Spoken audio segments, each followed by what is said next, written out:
The depositions reflect a series of errors that were committed during the course of the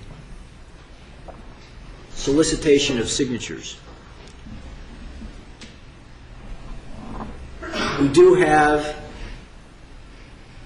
signatures that were obtained without having circulators present. But worse than that, what's really troubling about that, Your Honor, is not so much that it happened, because one is not surprised. I'm certainly not surprised about that. I've been in this field for 30 years. I know how these petitions work. And the formality of the process is really illusory.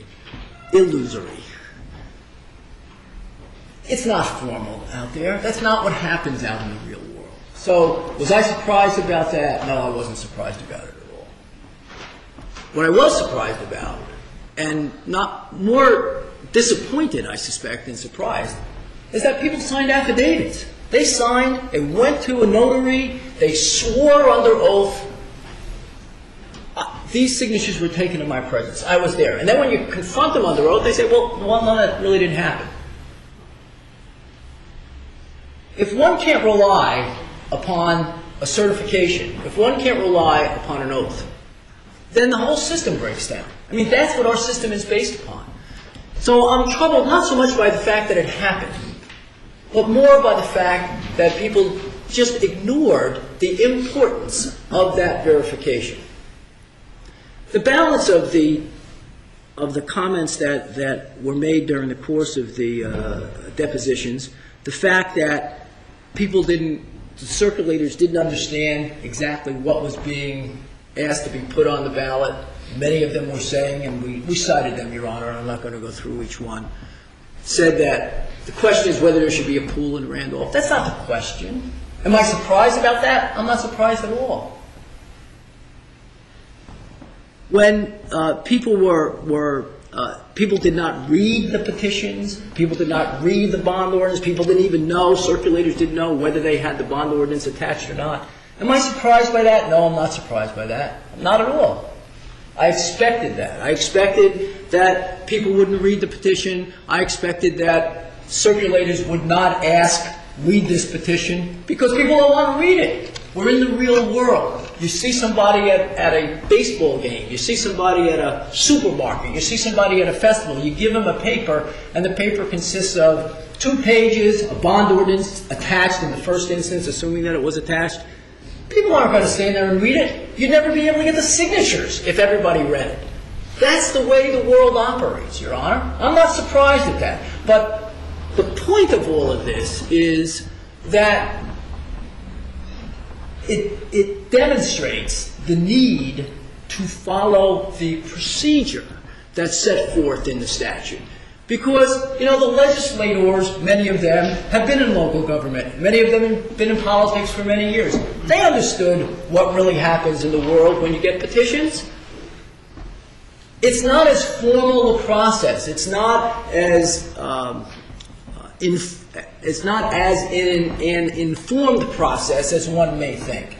But that's why you have the procedure. It's not a technicality, and we go back to what the Home Rule Act says. And what the Home Rule Act says is that at least what we want to do here is to have a signer of the petition who allegedly knows something about this verify the process, verify that these signatures were taken. It's the only thing we have, because we know what's going to happen, and I don't denigrate the people who are out there trying to get the signatures, the integrity of the people. I don't question that, Your Honor. But the facts are what the facts are.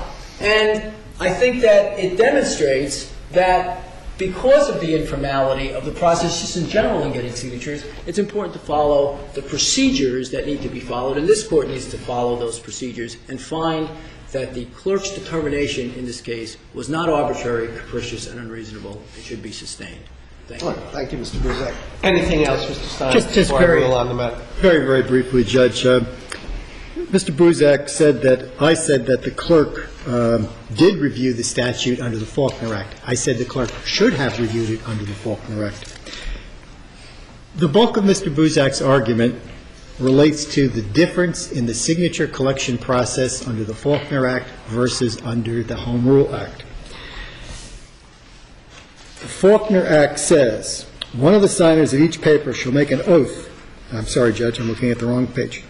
The Faulkner Act says, attached to each separate petition paper, there shall be an affidavit of the circulator that he and only he personally circulated the foregoing paper, that all the signatures appended thereto were made in his presence, and that he believes them to be genuine. The Home Rule Act simply says, one of the signers of each paper shall make an oath before an officer competent to administer the same, that the statements made therein is true as he believes, and that each signature on the paper is the genuine signature of the person it purports to be. I would submit to Your Honor that the Faulkner Act has a much stricter collection process than the Home Rule Act. The Faulkner Act requires personally collecting, personally witnessing, personally swearing to the truth of the process. That does not appear in the Home Rule Act. It simply is not there. On the first petition, the plaintiffs followed the signature collection process in the Home Rule Act.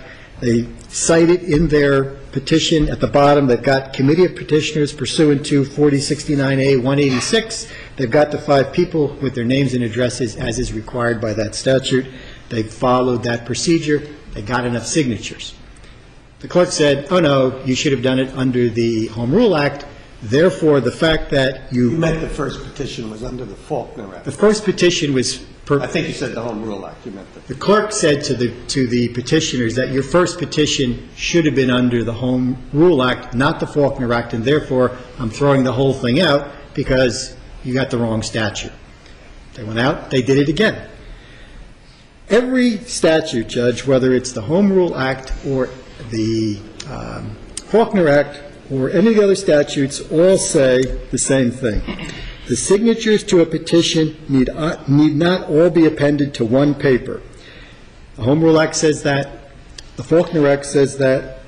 407411 says it. 4069A 170 says it. And, of course, 4069A 186 all say it. All the statutes contemplate that there'll be persons who collect multiple signatures. It's right in the statute. It need not all be on one paper.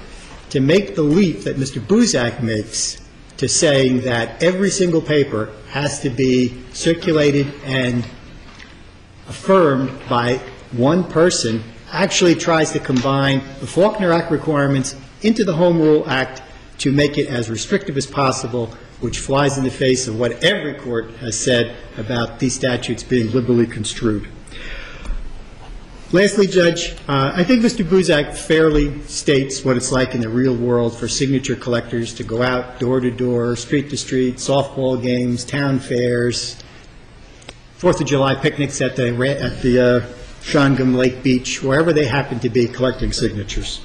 And I think, Judge, that I was extremely impressed with their testimony, sitting there for hours and hours and hours, listening to them testify that no, the clipboard didn't cover the language of the petition. I handed it to the person. I saw them sign. I kept it in my possession. I locked it in my car. I took it home with me when I was done with it. I personally handed it in to Mr. Freeman or whoever it happened to be when it was time to submit the affidavits. I was extremely impressed with how serious the signature collectors took the process.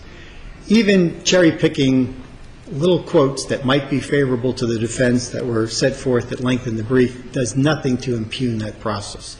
And as you said, the first day we're here, where did this come from? Well, I'm asking myself again today, where did it come from? Because it just didn't happen.